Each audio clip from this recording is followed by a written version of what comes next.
Chapter 1. The Invisible Contract You Never Agreed to. At some point in life, many people begin to live by an inner agreement they never consciously chose.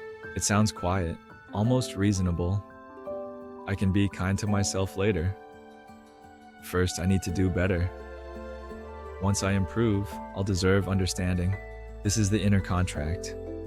It defines the terms under which you allow yourself rest, forgiveness, or gentleness.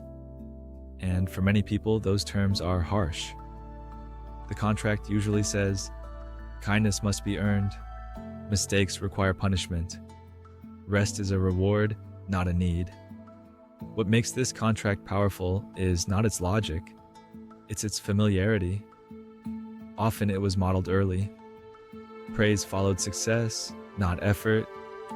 Mistakes led to disappointment, not curiosity. Emotions were tolerated only when convenient.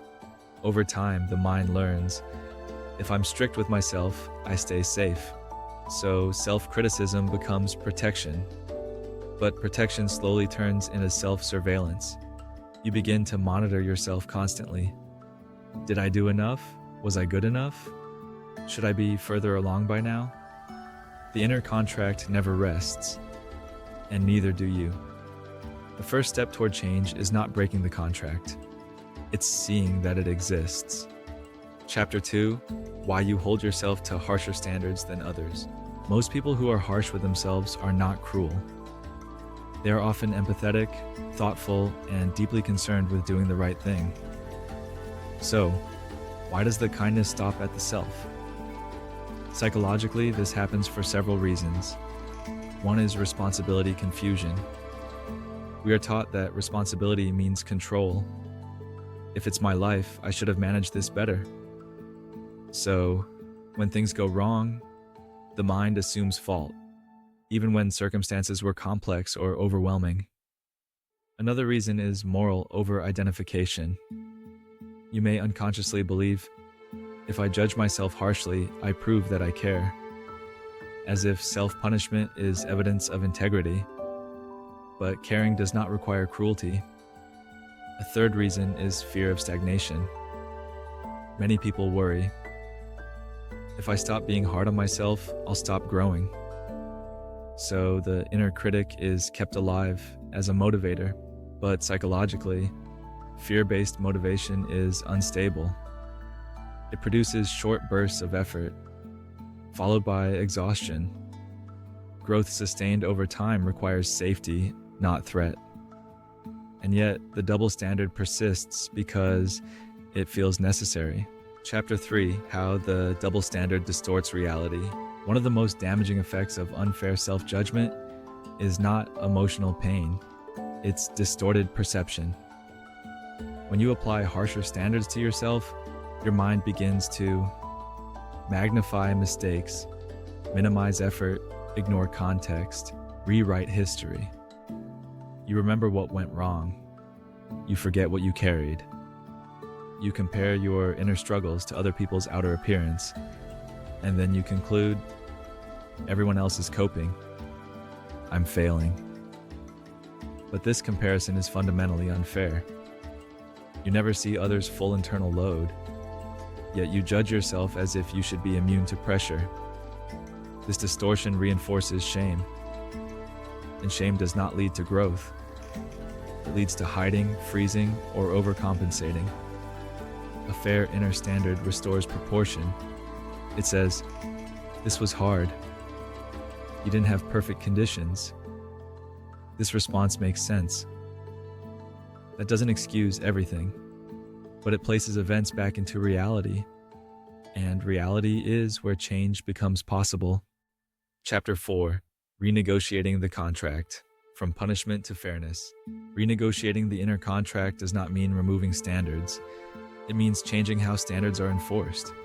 Instead of, I failed, therefore I am unacceptable, the new contract says, something didn't work. Let's understand why. This shift replaces punishment with inquiry. Punishment closes the system. Inquiry opens it. A practical way to begin is to introduce context questions. What was I dealing with at the time? What information did I have? What would I expect from someone else in this situation? These questions don't weaken accountability, they strengthen it. Because accountability without understanding is just blame. Over time, renegotiating the inner contract creates a new inner posture, less defensive, more curious, more stable. You stop treating yourself like a problem to be fixed. You begin treating yourself like a human to be understood. Chapter 1: Living without the double standard, building a stable inner relationship. From inner judge to inner ally.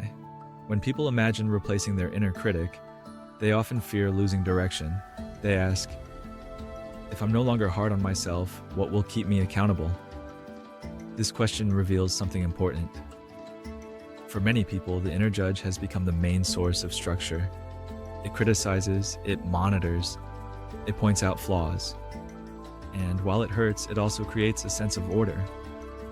Letting go of that voice can feel like stepping into chaos. But replacing the inner judge does not mean removing structure. It means changing the quality of structure.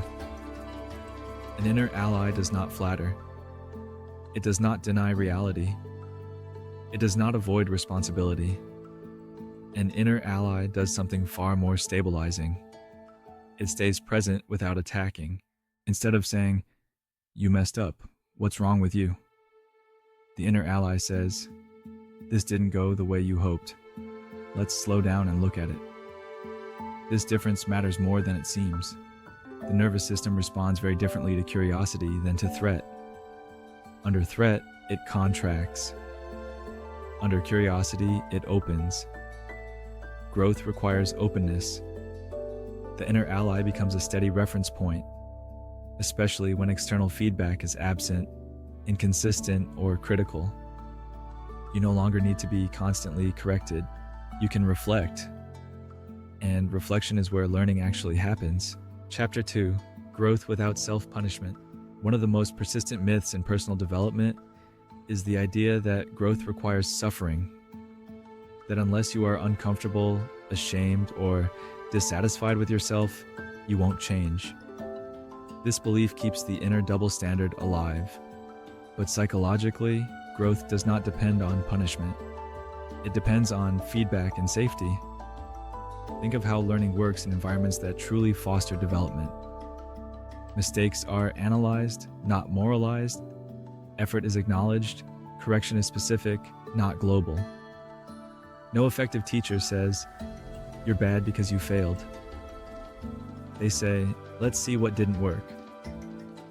When you remove self-punishment from growth, several things happen. You become more willing to try, more open to feedback, less afraid of mistakes. Mistakes stop being threats to identity. They become part of the process. This doesn't make you passive, it makes you resilient. You stop needing perfection to feel okay. And because of that, you actually improve more consistently. Growth fueled by fairness lasts longer than growth fueled by fear. Chapter 3: Practicing fairness in everyday moments. Living without the double standard is not a dramatic transformation. It's a series of small, repeated choices. Fairness shows up in moments that seem insignificant. How you speak to yourself after a long day, how you interpret a mistake, how quickly you demand improvement. For example, instead of, "I should be able to handle this," fairness asks, "Is it reasonable to expect this of myself right now?" Instead of, "I'm behind," fairness asks, "Compared to what and at what cost?" This doesn't mean avoiding responsibility. It means calibrating it. Language matters here. Harsh language activates threat responses. Balanced language keeps the system regulated. Over time, practicing fairness changes your baseline. You begin to expect understanding from yourself, not because you're special, but because you're human. And when understanding becomes the norm, self-respect follows naturally. Chapter 4: A quiet conclusion. You were never the exception. Perhaps the most important realization in this entire series is also the simplest one. You were never the exception. You were never the one person who needed harsher rules to grow. You were never the one who had to earn the right to understanding. You were never required to be flawless to deserve care. The double standard didn't exist because you were deficient. It existed because you learned it, and what is learned can be unlearned.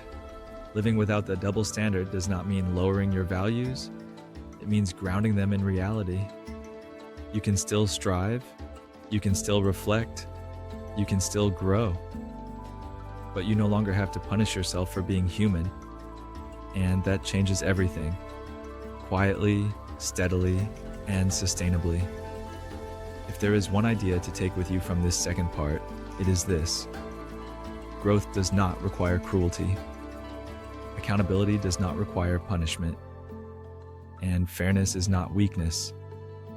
Treating yourself with the same realism, patience, and understanding you offer others is not self-indulgence. It is psychological stability. You don't grow by breaking yourself down. You grow by staying in relationship with yourself. Thank you for taking the time to stay with this reflection. Nothing here needs to be perfected, only practiced. Are there specific topics you're interested in or a particular question you'd like to answer in your life? Let me know in the comments. Subscribe now and join me on your journey toward more clarity and inner strength.